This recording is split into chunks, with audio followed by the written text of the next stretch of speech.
Hello friends, welcome to the one shot revision series by LearnZilla. In today's learning session, we are going to discuss all the important biology questions, majorly give reason questions from circulatory system chapter. Hope you are all preparing very well for your exams. If you want to know the give reason questions or learn give reason questions from other chapters, please do check our playlist. We have chapter wise give reason questions posted over there. Let's get started. The first question is, circulatory system is also known as transport system. Why? Because it carries various substances from one part of the body to another, that is called as circulation.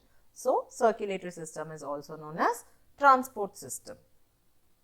The next question is, people have a common belief that the heart is located on the left side of the chest. Why do they feel so? What could be the reason?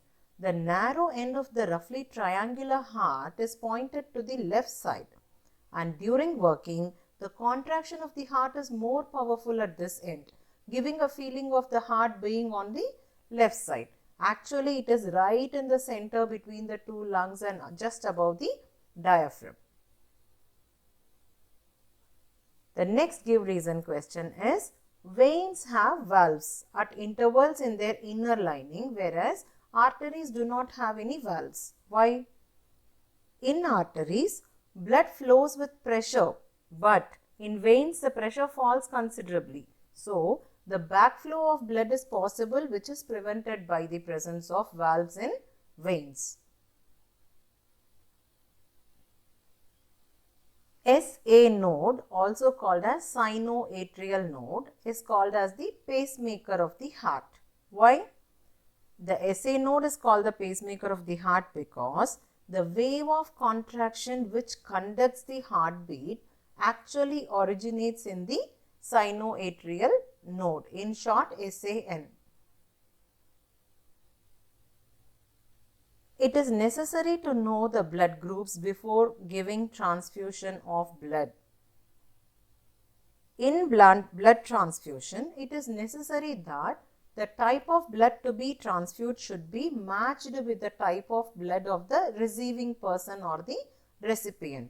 Otherwise, the RBCs of the donor blood will stick to each other, clumping, and block the passage of blood vessels of the receiver, the recipient, leading to the death of the patient. Hence, it is necessary to know the blood groups before giving transfusion of the blood.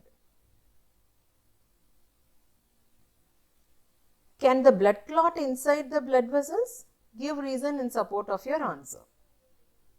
The blood inside the blood vessels does not clot because of a chemical called heparin, which is naturally occurring anticoagulant secreted by basophil cells.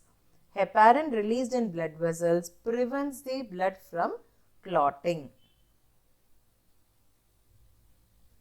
The number of leucocytes increases during infection. If a person has any kind of infection in blood, it could be checked by the count of the WBCs in the blood, especially the number of leukocytes. Why?